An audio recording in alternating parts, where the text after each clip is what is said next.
Dear students, good morning. मैं doctor Rojisha BA part third year के paper second में आपको आज कस्बा तथा नगर में अंतर, महानगर, घेटों और वैश्विक नगर के बारे में बताऊंगी।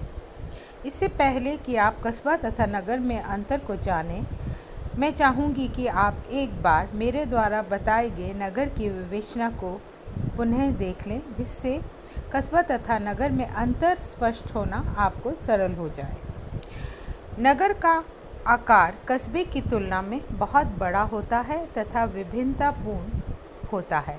आमतौर पर कस्बे की जनसंख्या 50,000 से अधिक नहीं होती, लेकिन भारत में कुछ नगरों की जनसंख्या तो 50 लाख से भी अधिक है। नगरों में व्यक्ति केवल उन्हीं व्यक्तियों को जानते हैं जो उनके विभिन्न हितों से संबंधित होते हैं। कहने का अर्थ है कि नगरों में कई बार तो लोग अपने पड़ोसी तक को भी नहीं जानते हैं, केवल उन लोगों से संबंध रखते हैं जिनसे उन्हें कोई काम होता है। कस्बे का आकार छोटा होता है, लोग एक दूसरे को जानते हैं। अधिकांशतः लोग उन लोगों को भी थोड़ा बहुत जानते हैं जिनसे उनके किसी तरह के भी कोई संबंध नहीं होते हैं। नगर की संरचना बहुत ही परिवर्तनशील, अवैयक्तिक, विशेषीकृत होती है। कस्बों में लोगों का परंपरागत जीवन होने के कारण श्रम विभाजन का अभाव होता है या श्रम विभाजन अल्प रूप में देखने को मिलता है। कोई भी कार्य किसी भी स्थान पर किया जा सकता है, अर्थात ये मैं कस्बे के बारे में बता रही हूँ, अर्थात परिस्थिति भी विशेषीकृत नहीं होती है। नगरों में बच्चों का समाजीकरण संबंधित अधिकांश जो कार्य है वो औपचारिक संगठनों द्वारा किया जाता है। नगरों में मनोरंजन भी व्यापार बन गया है। कहने का अर्थ है कि मनोरंजन का व्यापारीकरण हो चुका है। कस्बा में आज भी समाजीकरण के मुख्य अभिकरण परिवार, पड़ोस, खेल समूह आदि हैं, जिनके माध्यम से बच्चों का समाजीकरण प्रभावित होता है। काफ़ी सीमा तक मनोरंजन की प्रकृति भी परंपरागत होती है कस्बों में।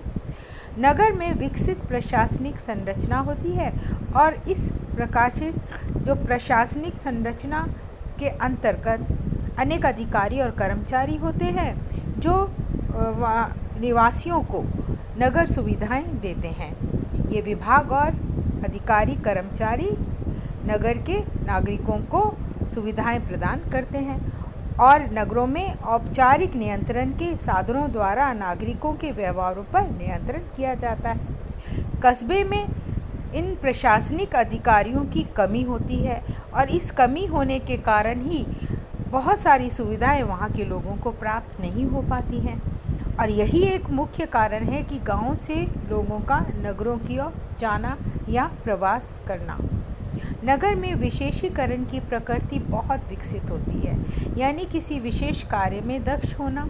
किसी कार्य में दक्षता जब हम प्राप्त कर लेते हैं या उसकी प्रशिक्षण प्राप्त कर लेते हैं, उसके विशेषज्ञ बन जाते हैं तथा इसी के आधार पर प्रत्येक व्यक्ति दूसरे से प्रतिस्पर्धा करता है, प्रतियोगिता करता है।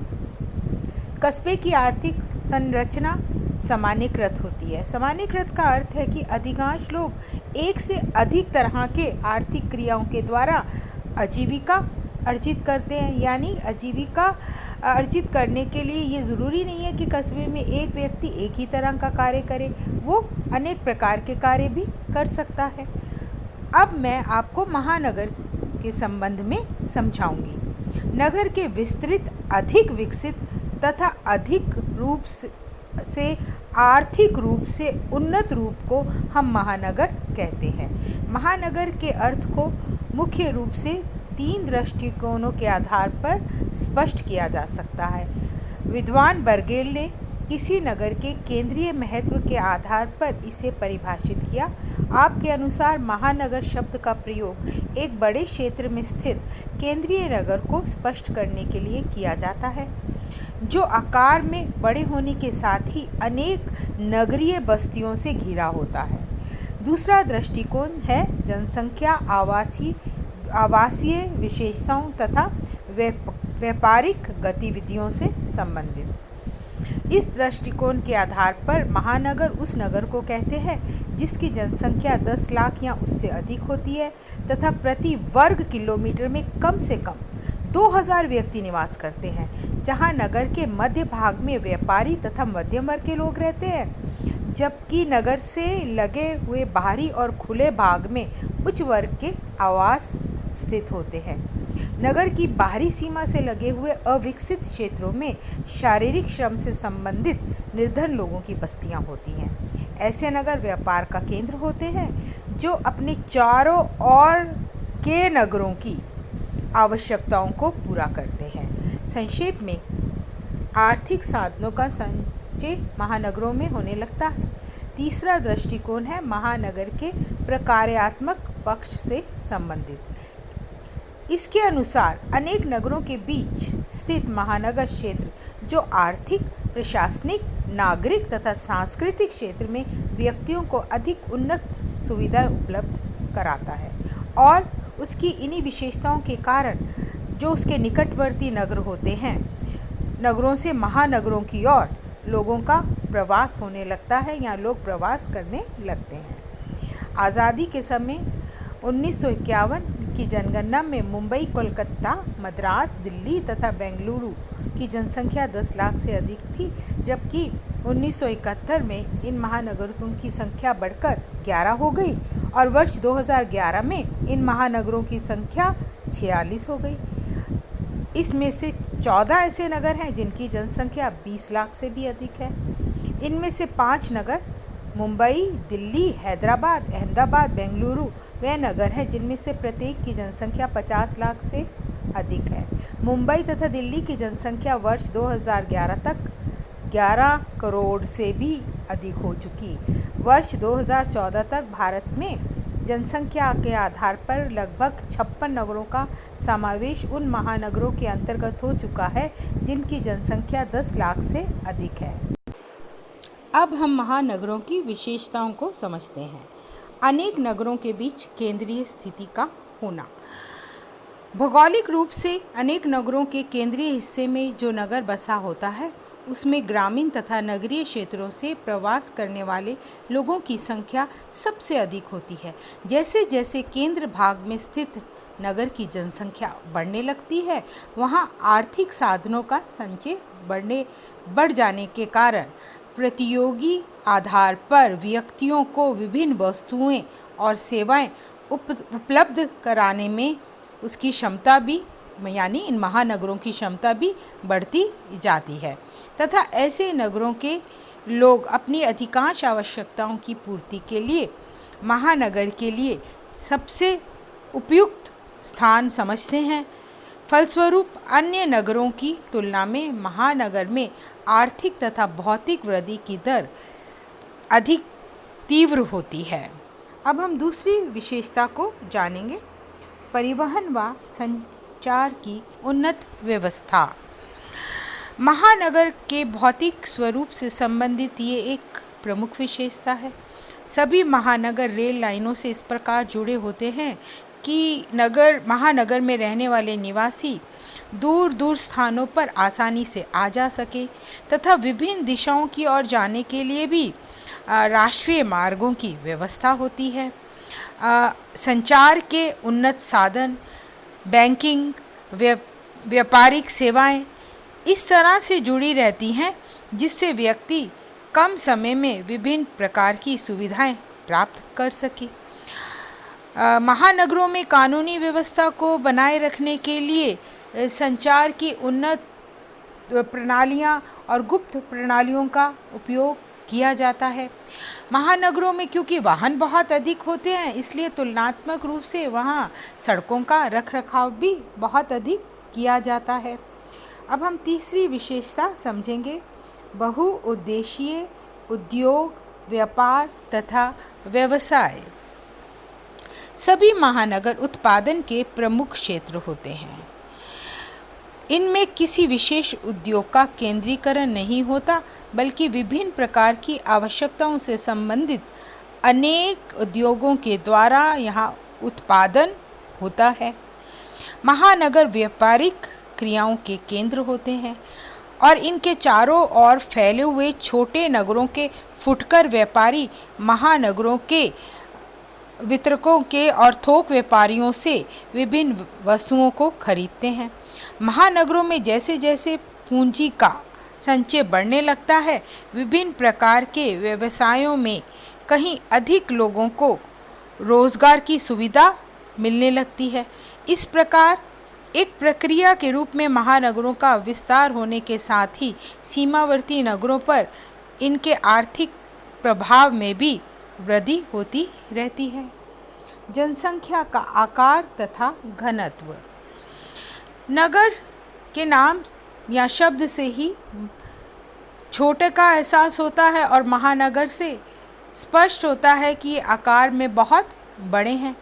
विश्व के अनेक देशों तथा भारत में उन्हीं नगरों को महानगर की श्रेणी में रखा जाता है जिनकी जनसंख्या 10 लाख से अधिक होती है और जहां प्रति वर्ग किलोमीटर में जनसंख्या का घनत्व 2000 से अधिक होता है। यदि हम भारत के संदर्भ में देखें तो यूरोप तथा दूसरे देशों की तुलना में विभिन्न महानगरों में भारत में जनसंख्या का घनत्व 4000 से लेकर 11000 तक है। इससे भी महानगरों में जनसंख्या के केंद्रीकरण तथा उसमें उत्पन्न समस्याओं का अंदाज़ा हम लगा सकते हैं। उप क्षेत्रों में विभाजन।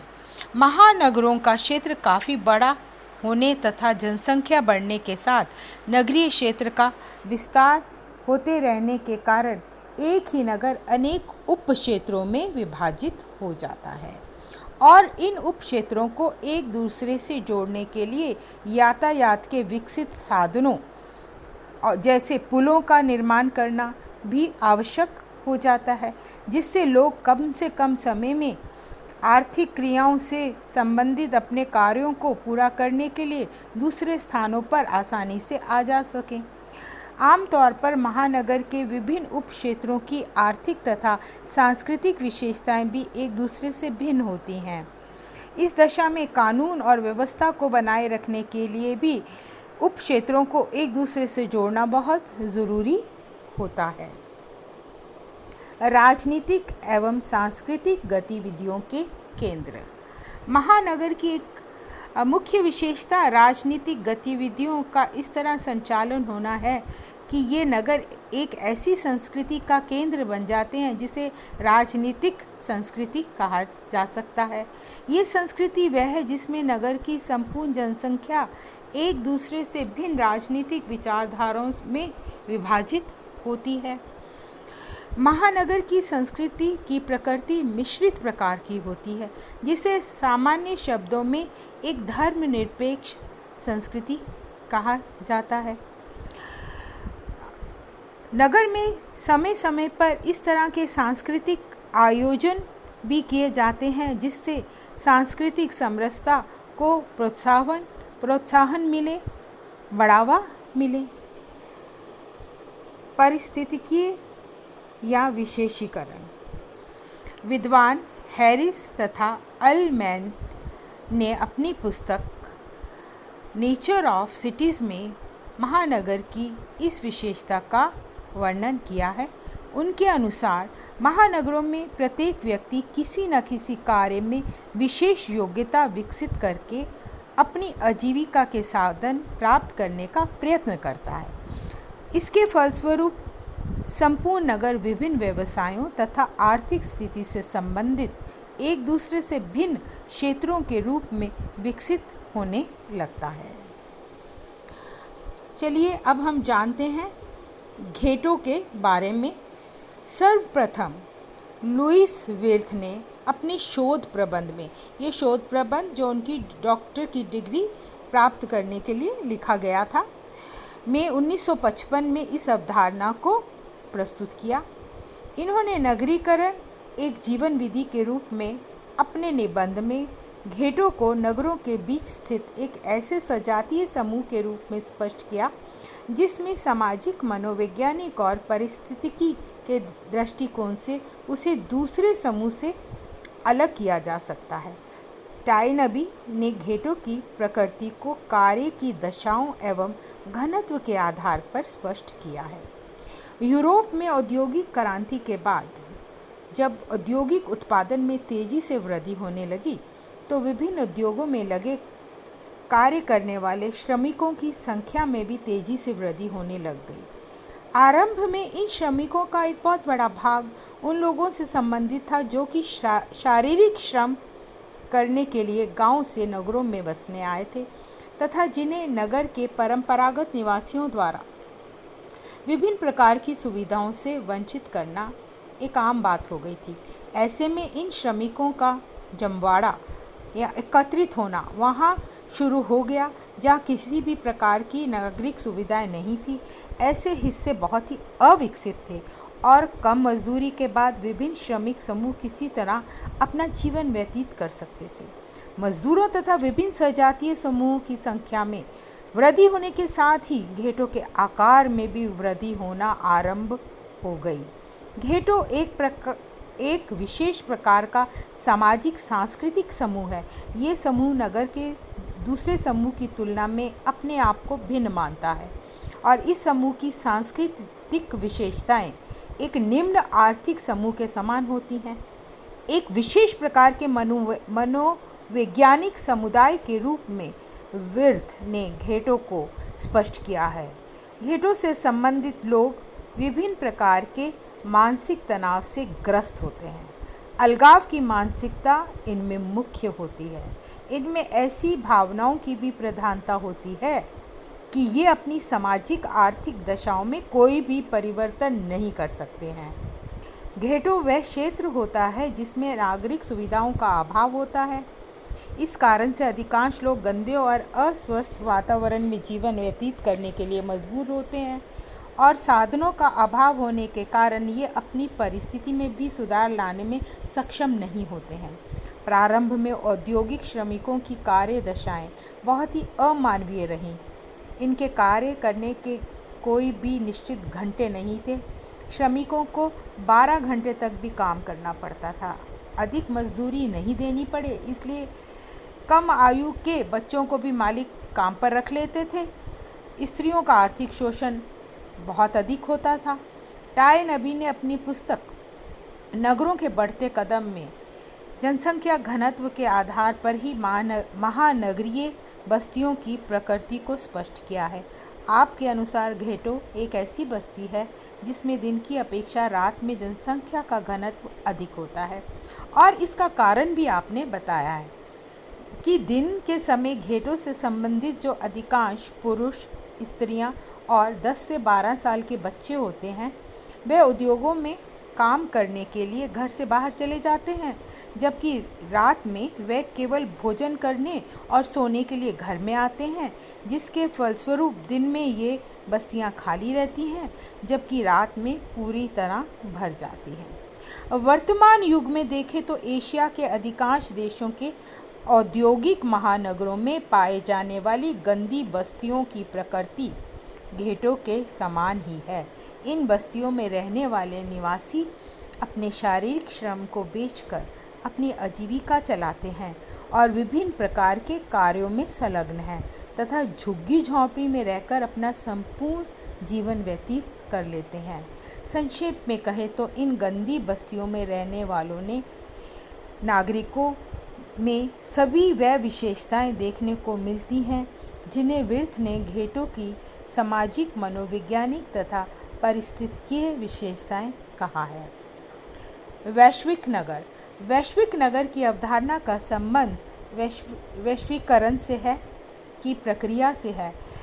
वैश्विक नगर की प्रकृति को समझने के लिए संक्षेप में वैश्वीकरण की प्रक्रिया को समझना ज़रूरी है। वैश्वीकरण वह प्रक्रिया है जिसके अंतर्गत आर्थिक तथा सांस्कृतिक स्तर पर विश्व के अनेक देशों का एक दूसरे से जुड़ना, यानी विश्व के अनेक देश एक दूसरे से जुड़ने लगते हैं। ये परिवर्तन और एकीकरण की एक नई प्रक्रिया है। आर्थिक रूप से वैश्वीकरण का तात्पर्य विश्व की अर्थव्यवस्था के ऐसे एकीकरण से है जिसके अंतर्गत विभिन्न देशों के बीच पूंजी तथा विभिन्न उत्पादों का मुक्त प्रभाव होने लगता है। संचार की क्रांति से आज पूरी दुनिया की दूरियां समाप्त हो जाना वैश्वीकरण की एक विशेषता है। सांस्कृतिक आधार पर वैश्वीकरण का संबंध संपूर्ण विश्व में एक सार्वभौमिक संस्कृति का विकास होना है।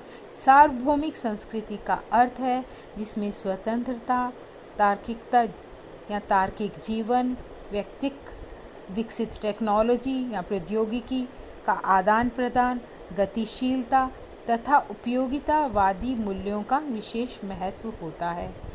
सर्वप्रथम विद्वान शासिका ससेन ने अपनी पुस्तक ग्लोबल सिटी में पहली बार वैश्विक नगर की विशेषताओं का उल्लेख करते हुए स्पष्ट किया कि ये वह नगर हैं जो वैश्विक अर्थव्यवस्था के संगठनात्मक केंद्र हैं।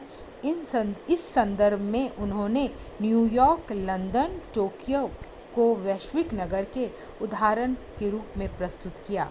ये वह नगर हैं जिनमें बहुराष्ट्रीय निगमों, उत्पादन के अंतर्राष्ट्रीय केंद्रों, वैश्विक स्तर पर दी जाने वाली विभिन्न सेवाओं, बड़े बड़े वित्तीय संगठनों तथा अंतर्राष्ट्रीय अर्थव्यवस्था की प्रधानता होती है। यदि हम भारत के संदर्भ में देखें तो मुंबई तथा दिल्ली वैश्विक नगर हैं। इन नगरों की जनसंख्या 55 लाख से अधिक है।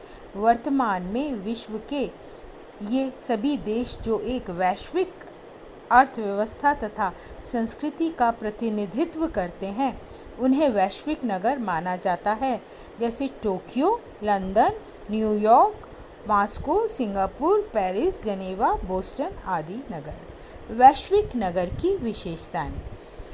वैश्विक नगर की मुख्य विशेषताएं इस प्रकार हैं। वैश्विक संस्कृति, अंतर्राष्ट्रीय अर्थव्यवस्था, राजनीतिक तथा आंदोलनों की वैश्विक प्रकृति, प्रवास की अंतर्राष्ट्रीय प्रवृत्ति, धार्मिक अंत्यक्रियाओं में आदान प्रदान, समरूपता तथा विभेदीकरण, व्यवसायों की बहुलता, सैटेलाइट द्वारा संचालित संचार व्यवस्था, जनसंख्या का आकार तथा घनत्व। धन्यवाद।